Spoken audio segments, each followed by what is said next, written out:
The air in Dr. Aris Thorne's bioengineering lab hung heavy with the metallic tang of burnt circuitry and something else, something acrid and deeply unsettling. Twisted steel girders groaned faintly, still settling from the catastrophic event that had ripped through the space. Glass walls, once transparent partitions to high-tech workstations, were now jagged teeth, reflecting the pulsating emergency lights like scattered rubies. This wasn't just a lab, it was a tomb, meticulously designed for groundbreaking research, now reduced to a testament of violent entropy. Reid stepped over a collapsed ventilation duct, my boots crunching on a mosaic of shattered monitors and pulverized concrete. The initial assessment was already being whispered among the uniformed officers: a tragic lab accident, perhaps a volatile reaction, or even a desperate act of self-destruction by a reclusive genius. Dr. Thorne, a name synonymous with innovation in genetic sequencing, lay dead amidst the wreckage, his body grotesquely contorted, partially obscured by a fallen beam. The medical examiner, a stoic woman with tired eyes, was already making her preliminary observations, her voice a low murmur against the crackle of distant radios.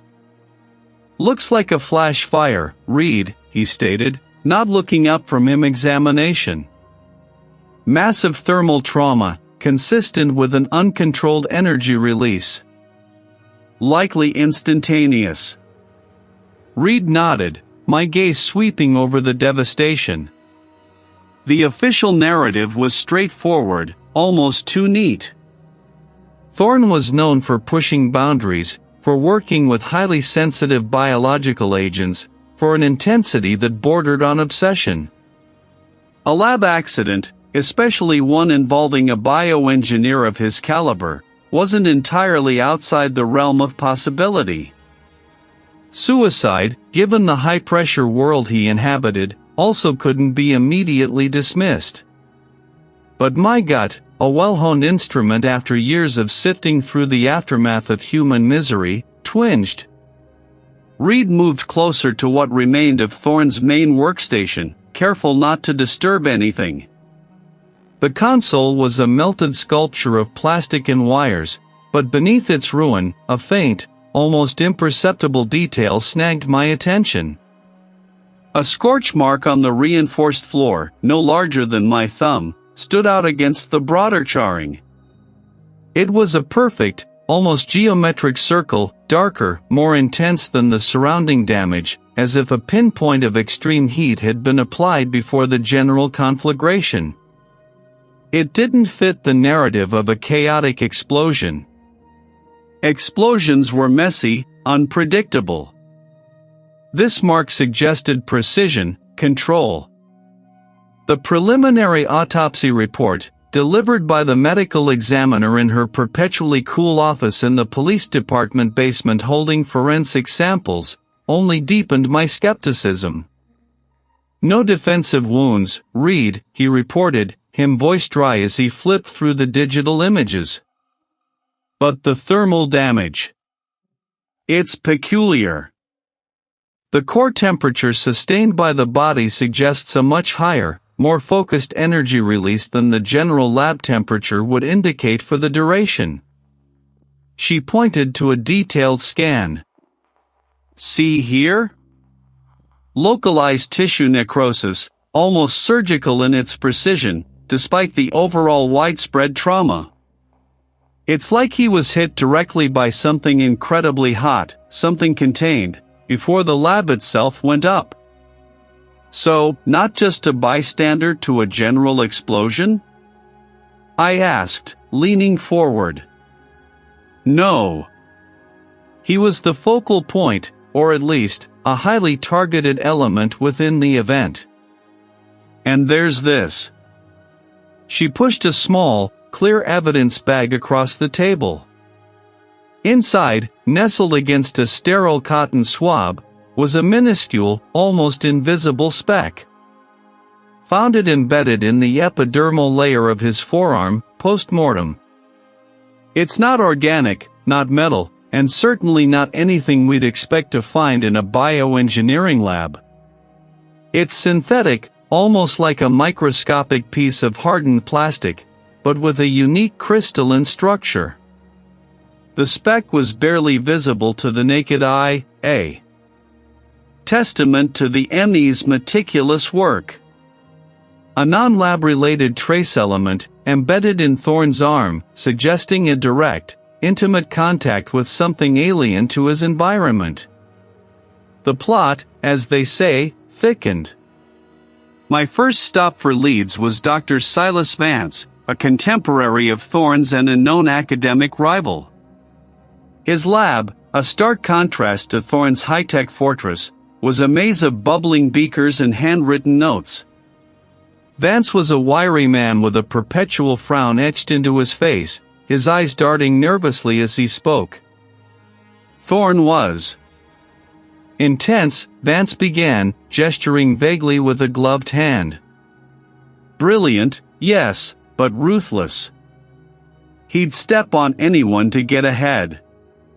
My research, for example. He tried to discredit it, steal my funding. We had words, many times. Heated words. Did those words ever escalate to physical threats, Dr. Vance? I asked, observing his fidgeting hands. He scoffed. Please, Reid. I'm a scientist, not a brawler. And besides, I was at a conference in Geneva when the incident occurred. Plenty of witnesses. His alibi checked out, but his resentment was palpable. He had motive, certainly, but lacked opportunity for the physical act, and more importantly, the specific expertise to stage such a complex event. Next, I sought out Maya, Thorne's former research assistant. He was a young woman, sharp and intense, but now she seemed diminished, her shoulders slumped. I found her in a quiet corner of the university campus, nursing a lukewarm coffee. Dr. Thorne was. He pushed himself. He was obsessed with his project, wouldn't let anyone else near it. Not even me, towards the end. What was the project, Maya? I asked gently. She hesitated, glancing around as if afraid of being overheard. It was groundbreaking. Something about advanced genetic markers, a way to resequence human cells for purposes I didn't fully understand. But he was so secretive. He fired me 2 months ago, said I was a distraction. I think he just wanted to work alone. Any hard feelings after being fired? She shook her head slowly. More fear than anger. He was changing, becoming paranoid. He thought people were watching him, trying to steal his work. I was upset, yes, but I respected his genius. I wouldn't hurt him. I wasn't even in the city when it happened, visiting family. Her alibi, like Vance's, seemed solid. But her fear, that was genuine.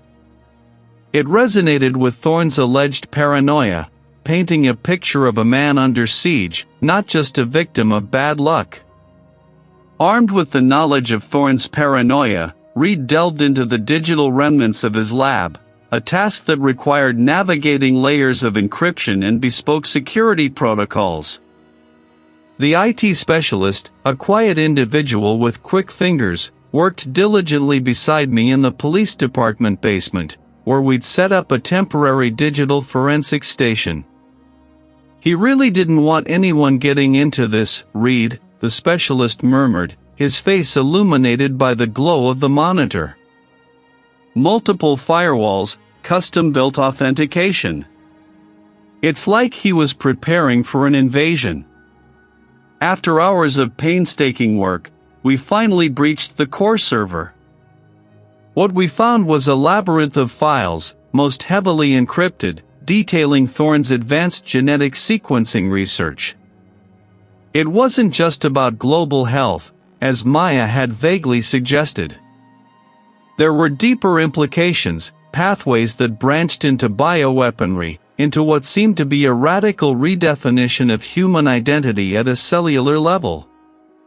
It was world-changing, terrifying work. "Look at this," the specialist announced, pointing to a series of timestamps.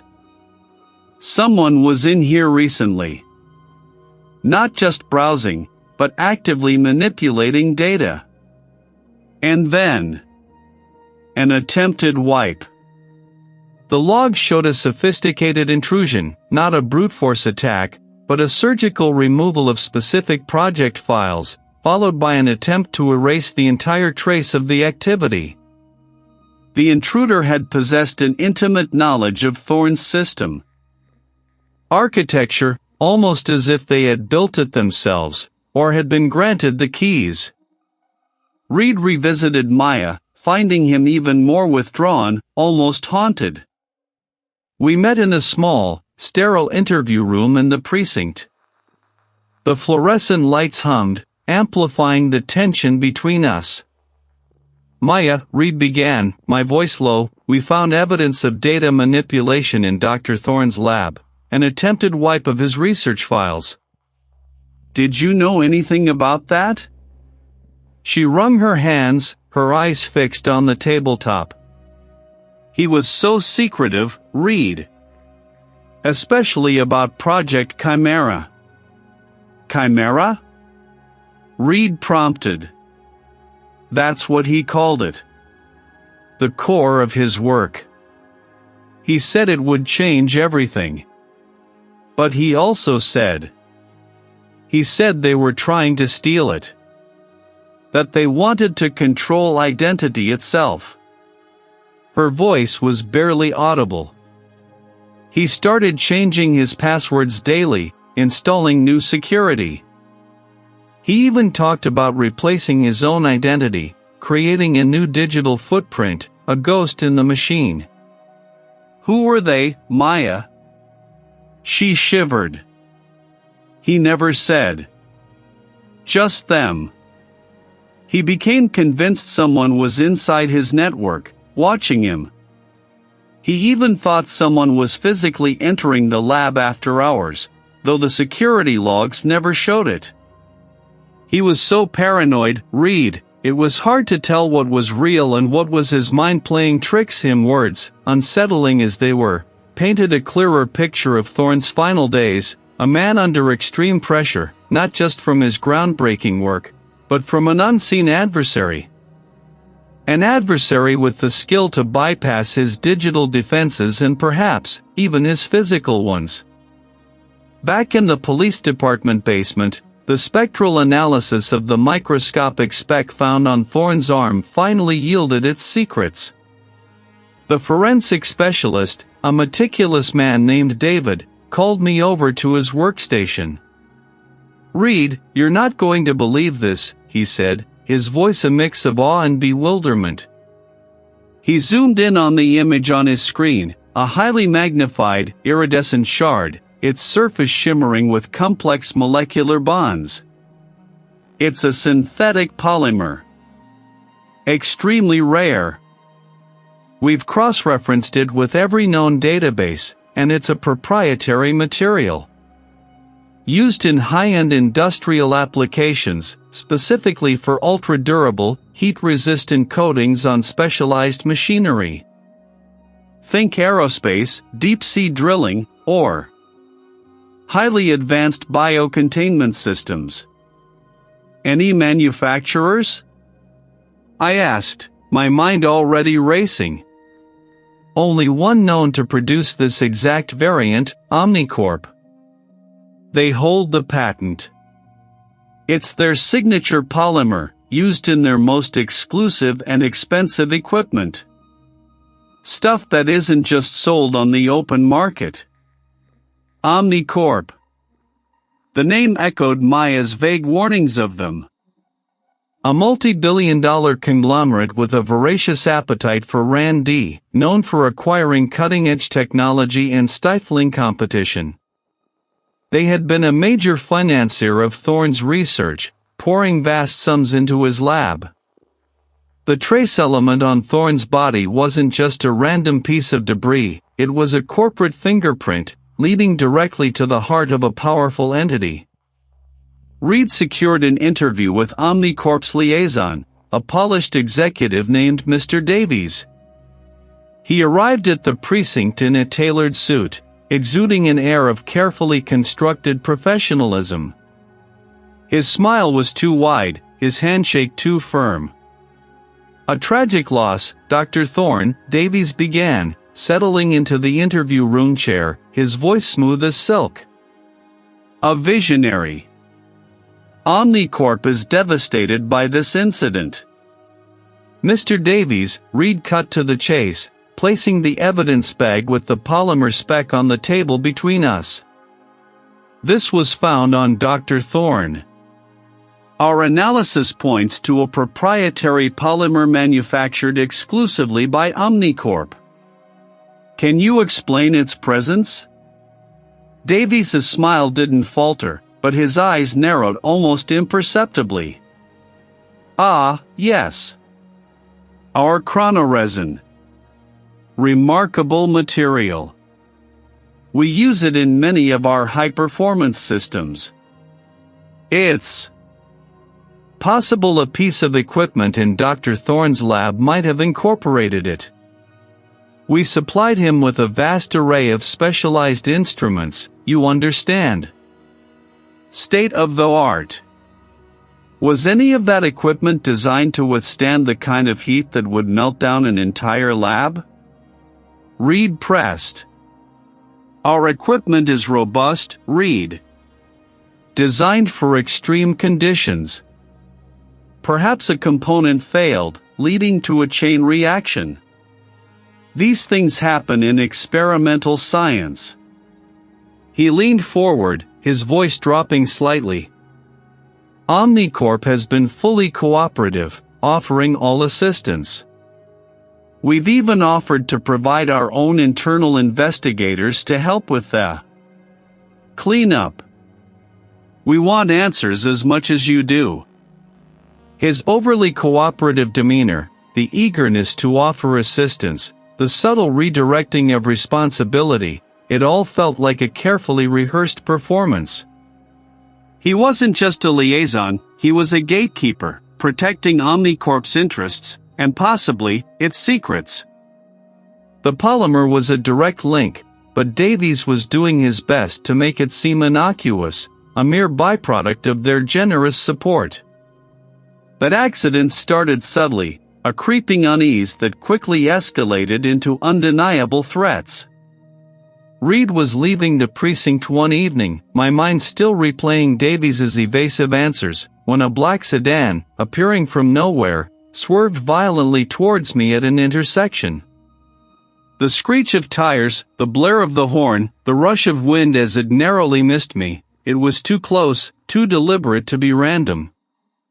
The next incident was more personal. Reid returned to my personal lab, a small, cluttered space in the police department basement where Reid often processed sensitive samples away from prying eyes, to find a precise, almost surgical disruption. Nothing was stolen, nothing overtly damaged. But my microscope was slightly off-kilter, a sterile swab had been moved from its designated tray, and a faint, almost metallic scent lingered in the air, something Reid couldn't immediately identify, but knew wasn't usually present. It was a message, "We know where you work. We can get to you." The threat solidified my resolve. Someone was actively trying to impede my investigation, to scare me off. This wasn't just corporate espionage, this was murder, and someone powerful wanted it to remain an accident. I immediately contacted Maya. Her voice on the phone was a thin thread of fear. "Reid, I need to tell you something. I think I know who Thorne meant. About someone getting into the lab. I met her at a neutral location, a crowded coffee shop far from the university. He was shaking, clutching her cup with white knuckles. After you asked me about the data wipe, I remembered something else. Something Thorne said. He was convinced someone was in the lab, physically, after hours. He dismissed it as paranoia, but I saw it once, too. What did you see, Maya? I urged, trying to keep my voice calm. It was about 3 weeks before it happened. I was working late, trying to finish up some administrative tasks. Thorne had already left. I was locking up, and I saw a flicker of movement in the main lab area. I thought it was Thorne, that he'd forgotten something, but then I heard the security system re-engage, the double lock sequence. It was too fast, too smooth for a normal exit. Like someone had bypassed it, then reset it perfectly. Could you identify the person? She shook her head, her eyes wide. Just a silhouette. But I remember the way they moved. Not furtive, not panicked. Purposeful. Like they belonged there. And I smelled something. A strange, almost sweet, metallic scent. I dismissed it then, thought it was just some new reagent Thorne was experimenting with, but now. The scent. My mind immediately connected it to the faint odor in my own lab, the one I couldn't identify. It was a signature, a calling card. Maya's confession was the missing piece. Someone had been in the lab, intimately familiar with its systems, skilled enough to bypass security and move unnoticed. And they carried a distinctive scent, a subtle identifier. The final phase of the investigation brought me back to the devastation of Thorne's lab, this time with a team of digital forensics experts and structural engineers. We meticulously reconstructed the scene, both physically and digitally, sifting through every fragment of data, every scorch mark, every twisted piece of metal. The police department basement had become a repository of Thorne's life and death, an archive of the catastrophe. The digital forensics team worked tirelessly on the remnants of the lab's extensive security and environmental control systems. Thorne's paranoia had inadvertently preserved the truth. His systems, designed for absolute control, logged everything, even the subtle manipulations of an expert intruder. Reid, look at this, the lead digital forensics specialist called out, his voice tight with discovery. He displayed a complex timeline on a large monitor. About an hour before the primary explosion, there was a series of microfluctuations in the atmospheric controls. A precise, programmed alteration of the oxygen-nitrogen balance, followed by a spike in a specific catalytic agent within the ventilation system. Then, a few minutes later, a localized energy surge in a specific workstation, not Thorne's, but one adjacent to it, where he kept his most volatile reagents. A multi-stage manipulation, Reid murmured, watching the data unfold.